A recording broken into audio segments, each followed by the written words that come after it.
You may have heard it said that you need good, efficient resonance for singing, and Lord knows I have said that myself. But what does that mean? Welcome back to Singing Tips with LJDstudios, the space where we take difficult singing concepts and break them down so you can understand and implement them for better singing. I am Laura, and today we are talking about resonance. As always, you guys, before we get into it, make sure you like, comment, subscribe, hit the notification bell, and if you haven't already, download my free guide, The Three-Tiered Approach to Becoming a Better Singer, linked in the description. That's your step-by-step to the foundations of singing so that you can understand how to use your instrument both in your mind and your body. And then super excited, you guys, stay tuned. My membership is ready to launch any day now. I'm just putting the finishing touches on it. With the membership, you will get access to a library of all my favorite vocal exercises with explanations on how to use them. There'll be opportunities to join a monthly masterclass with everybody else in the program where we'll take one singing concept and we will break it down and we will have people sing and do all kinds of stuff, sort of like a little group lesson. You also will get monthly video feedback from me. So you'll submit a video of yourself singing, I will watch it, I will react, and I will send a video back to you. So stay tuned for the membership coming soon. Okay, but in the meantime, what does it mean to have good, efficient resonance? When we talk about resonance in singing, a lot of what we are talking about is metaphor and sensation based. So I think the best example of this are the terms chest voice and head voice. And if you haven't seen my video, Demystifying Vocal Registers, see that for more on chest voice and head voice. But the terms chest voice and head voice came about because people experienced resonance in their chest. They experienced resonance in their head. Is the sound actually vibrating there? No, but that's where people felt it. And so I like to refer to this type of resonance as sympathetic resonance. It's sensation based, and there is a lot of validity to that. I teach to this all the time because what I think about sympathetic resonance is it gives you something to aim for. So you identify a sensation, a feeling of I feel resonance in my chest, or when we sing with twang, a lot of people say they feel resonance in their face or in their nose, or you feel it in your head, wherever you feel it. And then the next time you want to reproduce that sound, you can aim for that feeling. So sympathetic resonance, though more metaphor than literal, is a really valuable tool. The one caveat with that is not everybody feels things the same way. So you have to take that all with a little bit of a grain of salt, that there's not necessarily a right or a wrong with that, though I would say the vast majority of people will say that the chest voice feels like it's here, or that head voice feels like it's here, or that twang feels like it's here. But if you don't feel it that way, that doesn't necessarily mean you're doing it wrong. So just understand that component of resonance. And I might do some future videos on sympathetic resonance and how to aim your voice to certain points so that you can have more success through transitions and things like that. But a lot of the time when we're talking about resonance, what we're really talking about is this sort of metaphorical resonance. Today I want to talk about literal resonance.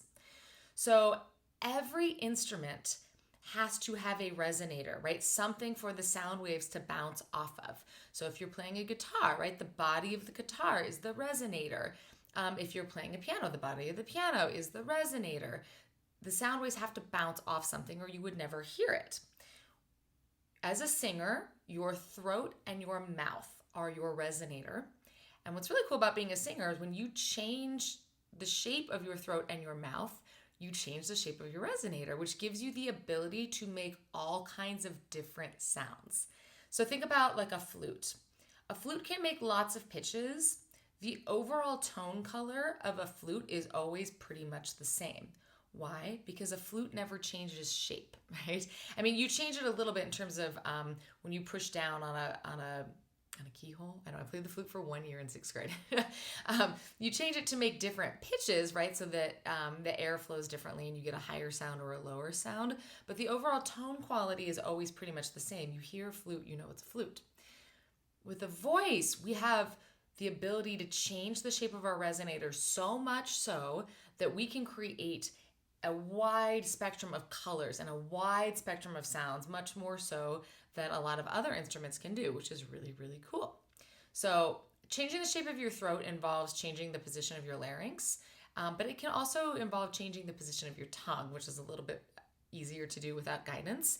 And changing the position of your mouth, also a lot easier to do without guidance. Every time you sing a vowel, you are creating one particular resonating shape. So vowels are the primary way that we change the shape of our resonator and create different sounds. And all of the vowels are going to resonate in particular parts of your throat and of your mouth. So that's what we're going to break down today, is how can you understand the way that vowels resonate so that you can get really clear, focused vowels. And when we sing, we always sing on the vowel. So you're going to get clear, focused singing when you get clear, focused vowels. So in singing, you have 5 primary vowel sounds: a, e, o, u. Any other vowel sound that you make is going to be either a variation on one of those vowels or a combination of the 2 vowels. So for instance, the letter I, right? That's the letter I, but it's 2 vowel sounds, a and e. I, I, I, and that's what's called a diphthong. If you want more information on diphthongs and the singer's language in general, and just understanding vowels, check out my video on the singer's language. Today, we're just going to talk about how vowels resonate and how the 5 primary vowels resonate. So not diphthongs and not any variation on any of those vowels. So like ah would be a variation on ah, right? We're not going to talk about any of that, just the 5 sort of pure vowel sounds. Okay, so let's start with ah. Ah, you notice the shape of my mouth. Ah, I drop the jaw. The tongue is relatively neutral. Ah. Now I'm going to go to e. Ah, e. You see how my tongue arcs forward? Side note on an E vowel. When we make vowels, some vowels are formed with our lips and some vowels are formed with our tongue. An E vowel should be a tongue vowel. Oftentimes we try to make it a lip vowel. I-E. That is going to work against the natural acoustic components of your E vowel. It's going to make it feel like it's resonating all over the place and like it's not focused and it's not controlled. A focused vowel feels controlled, and control feels good to most of us. Most of us want control, right? So if you want control in your singing, you need to let your vowels resonate in their natural acoustic position. And so E, that's not going to be its natural acoustic position. E, I-E. The tongue rolls forward. It's a little easier to do without your mouth so far open. I just wanted you to be able to see my tongue. So I-E is really more how it's going to work, right? But it's a tongue vowel. It's not a lip vowel. Okay, so that gives you an example of like, I changed my resonating shape by moving my tongue forward, and it created a new sound. It created a different vowel. If you start to understand A, how to shape the vowels, and then B, where you're going to experience the sympathetic resonance of that, it's going to give you something to aim for, and it's going to give you a lot more control in your singing. So let's go back to ah. Ah, the jaw is dropped, and the tongue is relatively neutral. And my tongue's not like this. It's not like the sides aren't pulled in. The back of the tongue is slightly elevated. Ah. Now, take your tongue to the roof of your mouth and pull it back until you reach sort of a fleshy spot. That fleshy spot is your soft palate. The hard part of the roof of your mouth in front of that is your hard palate. An ah vowel is going to resonate where the hard palate and the soft palate meet. So you're just going to imagine vibration there. So you're going to say ah and imagine the sound vibrating there. That's really more a sympathetic resonance, but that's really where ah kind of does want to vibrate, okay? But a lot of this is going to happen in your imagination. So you make the shape and then you send your brain, your imagination, to the spot where your hard palate and your soft palate meet, and that's going to give you efficient resonance on your ah vowel. Okay, now let's go to O. Ah-oh. The tongue position stays the same, the lips round. Now your resonance is going to move forward from where the soft palate and the hard palate meet to sort of the ridge at the back of your hard palate. Ah-oh. Okay, so you're going to pull your lips forward and you're going to imagine the sound vibrating right behind that ridge on the roof of your mouth at your hard palate. Okay, let's go to oo. Ah-oh. ooh. The lips round even further. So that's your other lip vowel. O and oo are your lip vowels. As you pull your lips further forward, the resonance is now going to move all the way to your lips. So your resonance is here at hard palate, soft palate, where they meet for ah. It moves forward to the front of the hard palate for o. And then it moves forward again to the lips for oo. Ah, oh, ooh. Okay? And then A is going to be in a similar spot to where O was, sort of that ridge of the hard palate, but you're not going to have your lips rounded. Ah, ah.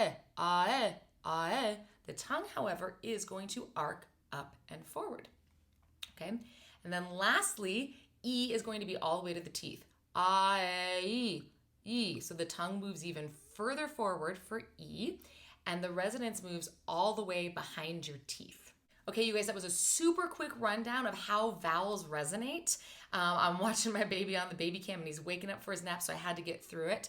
But I hope that helps you understand sort of the acoustic component of resonance. We use a little bit of sympathetic resonance to encourage vowels to vibrate efficiently and clearly, but this is going to give you, remember, you always sing on the vowel, so this is going to give you a lot more clarity, focus, and control in your singing if you get your vowels resonating where they like to resonate. Hope that helps, and happy singing.